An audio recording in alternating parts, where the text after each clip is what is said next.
It has happened again, my people. The biggest secret surrounding Tinubu arrest protesters during the August protest has finally been exposed. It turned out that WIKE was a prominent instrument to maneuver through every bit of the corruption and atrocity that have plagued this country. Many believe that a lot of prominent figures were entangled in this scandal, and indeed names like Shetima and Akpabio came up as major playholders and stakeholders in the nation's current predicament.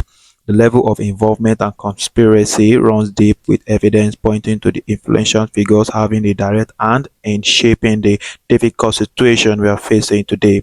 This revelation shed light on how they may have contributed to the crisis affecting our economy, security, and overall stability. There's so much that I am going to unpack for you in this video, revealing truths that many have tried to keep hidden. So if you're watching us for the very first time, kindly like, comment, and share this video across all social media platforms. And also don't forget to hit the notification bell so you are always alerted when we drop new content. We will be back shortly. Welcome to TV show. The whole of crime scene is happening in the street again. The center of political news, celebrity gossip, religious gossip, and happenings in the society. Join us, the voice of Africa. Welcome back, my people. The level of oppression in this country is going beyond ordinary. Can you imagine the level at which the people in power are treating the masses? Ever since the August protest to end bad governance, things have gotten even worse than we could have imagined. Every single day we are bombarded with irrational decisions that threaten the lives and rights of every citizen. People took to the streets to make their voices heard, yet instead of listening, those in power replied with empty promises, twisting words to avoid accountability, and wars they've gone on a rampage, arresting innocent citizens, detaining them like criminals, and slapping false charges on them, claiming they were attempting to overthrow the president. And just when we thought they couldn't sink any lower, look at what has happened in courts. Children, our youth, the future are fighting in court, collapsing right in front of these so-called leaders, and yet what do? Nothing. Instead of stepping up, they sit back, watch, and do nothing while these kids suffer. This government are so drunk on power that they have become so blind to the reality of the people they are meant to serve. Are they so heartless that they can ignore children fainting in a national disgrace? Absolute horror. People online are enraged, exposing the inhumanity of a government that is so fixated on silencing voices that they ignore sovereign abuse and even the collapse of innocent children. This isn't just about bad governance, it's about a complete disregard for humanity. Citizens are out here starving, struggling to survive, and the authorities, they are pretending all is well, issuing reassurance that mean nothing, while their actions keep digging us deeper into oppression. The bloggers and the news commentators, every single Nigerian with eyes to see, everyone is exposing this ugly truth. But do these so-called leaders care? No. They rather shut down criticism, twist facts, and silence the outcry of the people. So let's watch this very video to grasp more about the content of the ongoing fainting children in court. We'll be back shortly. According to Nelson Mandela, there can be no keener revelation of a society's soul other than the way it treats its children. Today, the soul of our nation is on trial because the entire world is watching or was watching and is actually watching. Now there cannot be any pretension by the judge, by the court, and by the entire world that those persons that we saw in those visuals are not children below the age of 18. And apart from that, there can also be no doubts that they are actually living in they were living in squalid condition, and they are actually in very, serious condition as we speak in terms of their health, highly malnourished, seriously disheveled. And where do we start, and how did we get here? Now, how would children in the first place, because certain things can appear quite ludicrous when you think that children in our country can now take up arms to make our president to be afraid to now, and then in certain places, particularly in northern Nigeria, specifically in Kano, Kaduna, and all that, and then you ship them to Abuja, even though the Administration of Criminal Justice out for exceptional reasons would allow you for security reasons to do such a thing. We treat our own citizens as if they are enemies, whereas prisoners of war cannot be treated worse than the way the conditions and the visuals and pictures we've seen concerning those children. So you asked me a personal question, and I'll tell you that we have a problem in this country, and the problem is that persons in public service appear to glorify the fact that we are a third world country, and they enjoy keeping us in that third world state. Because whereas we have every opportunity to treat ourselves right, we take delight in that. So what we have seen in course of this trial today, by reason of some persons who are trying to be politically correct, whether it is the court or the prosecutor, you see, it's a problem. I'm amazed and shocked to realize that even the judge could not. There is no political correctness here. This is our country. This is the soul of our country on trial here. The judge should be able to look at those children and say, there is a problem. Prosecutor, are you telling me that these children are fit for trial? I mean, he should have been convinced himself that first they were fit for trial before the trial could go on. And when there were some of them that were clearly children and some of them were fainting and at the point of dying, the judge had the inherent powers to direct that, please, trial is not going on. I hereby order that medical treatment, medical facilities, and adequate provision according to the provisions of the Constitution be given to them immediately. He directs it. But there is this problem with us, as if there is this competition for us to please somebody against the simple provisions of the Administration of Criminal Justice Act, of the provisions of the Child Rights Act. So this is an opportunity for us to put ourselves on trial, and whether we want to continue to treat ourselves as the enemies, as our own enemies, as we have said today in that trial. Frank Cheche, one might be tempted to say maybe Nigeria really has come full circle. Where will salvation come from if we show to the world that we can do this with minors? What happens to the principle of doli in capax? How does it apply here? The problem is this. First and foremost, being a child is a matter of fact. Are you getting what I'm saying? Right. Whereas I understand you can say that the matter is sub judice. Yes, we are not parties to the matter. We are not precluded from making comments as to what is obvious. And the fact is that what we've seen there is horrendous. As a matter of fact, when you consider that these children have been in detention, according to the report, for 90 days, that is horrendous. Nothing could be more terrible than the way we treat children. Now, when you ask the question that where is hope coming from, it's simple.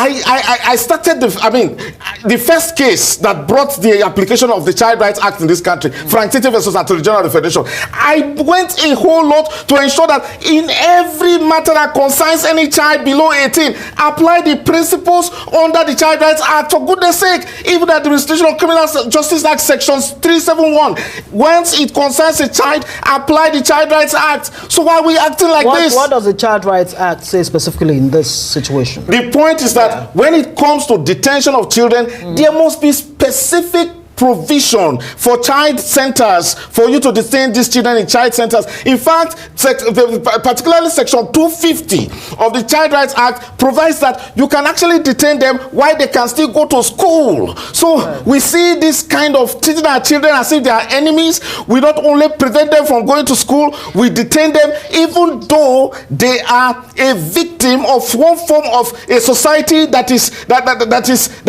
venal. It's a society that some form of indoctrination, and our country doesn't think of saving these children, but actually destroying these children. I'll have to calm you down, really, because this really can provoke all kinds of emotions, and one can only try to hold things back here so that we can make sense, and hopefully those in authority who make decisions will know the right thing to do. Let's call for that. Sulai. Okay, let's take a look at that report, and we'll come back to Frank. The use of the word of minor, I don't understand, because those that are not criminally liable under the law, those are the people that are young ones below the age of 7. Once you are more than 7, you can be charged to court. The only thing is that you need to follow certain procedures to do that. But none of them is less than 7. I think the youngest should be 13. The fact that you're a 13-year-old doesn't mean you cannot be charged to court. So anybody, even in the children and young persons act, you can still charge you to court because you are 13-year-old. You can go to court. These are those who actually leveraged on the end bad governance protests. They hijacked the protests, and they are so violent. The people that are flying the Russian flags and many foreign flags, which of course is a punishable offense. So we and every custodial facility of the government in Nigeria takes care of the inmates, whether those that they have decided on their cases or those that still are waiting trial. The 76 of them were charged to court, and they have been with us on court order. Anyway, the police has not detained anybody illegally. We have not acted illegally on this case so far. But today we are very surprised. We're taken aback to witness the drama that played out today at the courts when the senses of them fainted. But we are shocked because nobody has ever reported any ailment or underlying ailments to the police before now. By and large, the court has the discretion to decide, and the court has granted them bail. Why before they meet up with the conditions, the bail conditions, I think they should be in the correctional facility. That's the job of the Nigerian Correctional Service. They will take care of them, and when they meet up with their bail condition, they can go. But this will not in any way stop the prosecution. Well, that's the police there for you, and we come back to you, Frank. You reminded us of even in the law of war that there are rules, and now we're talking about people in custody. As I say, seeing is believing, and for those who do not believe in that, at least believing is also seeing. So you have to believe sometimes to feel this. So for these children, clearly looking at them, you can see that they've been, starved, they're malnourished, ill-treated in detention. It's surprising that the police spokesman doesn't even see that at the moment. So how can human rights activists jump into this and bring the legal perspective and protect the rights of people in custody at the moment, as we've seen with those children? See, there is a National Human Rights Commission that doesn't need any form of activation, in this case, to take action. As we speak, the National Human Rights Commission is a custodian, is a repository of human rights standards in this country, a representation of the United Nations Human Rights Standards. So we expect it to act. That's one. The police officer in that report was saying that they have not acted illegally. But of course, they have acted inhumanely. Because in this country, you cannot subject anybody to such inhumane and degrading treatment as we've seen those children being subjected to. Did we not see them? Did the judge not see them? The judge is a human being, not an artificial intelligence. Did you not see them? And then are we telling ourselves that those are is that the best Nigeria could do at 21 years after it has adopted the Child Rights Act? For goodness sake, 21 years after it has adopted the Child Rights Act, with over 24 states domesticating the act, domesticating the United Nations Child Convention. We don't have adequate facilities to take care of our children, that they could stay in detention for 90 days. For goodness sake, are we criminals as a country? Let's understand that. I cannot emphasize that enough. You're telling me what way out of this? Why are you passing the buck to human rights organization? Look, we've long quit that idea of forming NGOs for the idea of receiving donor funds and doing nothing but speaking grammar. So, but do we have to wait for the United Nations? Do we have to wait for one donor from the United States to give us money before we start doing advocating for what is right? Look, what is expected is that government, you have signed treaties to take care of your own people. The United Nations is asking you for maintain standards that you have signed to and obligated to do, and you violate them as if you take delight in that. Now, add to that the fact that these children, 76 of the detained, they've been slammed a 760 million naira bail. That's on the one hand. And look, can there be a knowledge prosecute here? Shouldn't that be? Look, the embarrassment is just too much for us as individuals, as lawyers, as persons who have gone to the United Nations. I've represented this country in a delegation to go and defend some kind of human rights report and making promises that we never kept. Nothing could be more embarrassing at this time. Look, our country should work towards uniting itself. We can't be fighting against ourselves. We can't be taking delight in, using some persons as example, as scapegoats, whereas we're leaving the more important issues issues. So you ask me whether the Attorney General, I heard by my friend Deyaju asking the Attorney General to exercise his powers. The Attorney General must know that there are provisions of the law that that power is not discretionary. That there are times that the court must compel it to exercise that section 174 and enter a nolle in this case. Because our country, look, you can't kill people just because you want to try them. And what are we talking about? Children that were protesting against hunger, and then you want to kill them with hunger, effectively be under detention, and then you give that kind of very strange and unrealistic bail condition. Yeah. What are we trying to do? Who are we trying to please? Who are we fighting against? As if, I mean, who is instructing us to do this? We are a country, for goodness sake, a sovereign country. We shouldn't be acting as if we don't have a future. Yeah, we'll have to. For the first time, I just wished we can actually trade places. I would have loved to sit there because so you can actually express how really terribly we understand this, Frank, and to think that not just too far we've seen.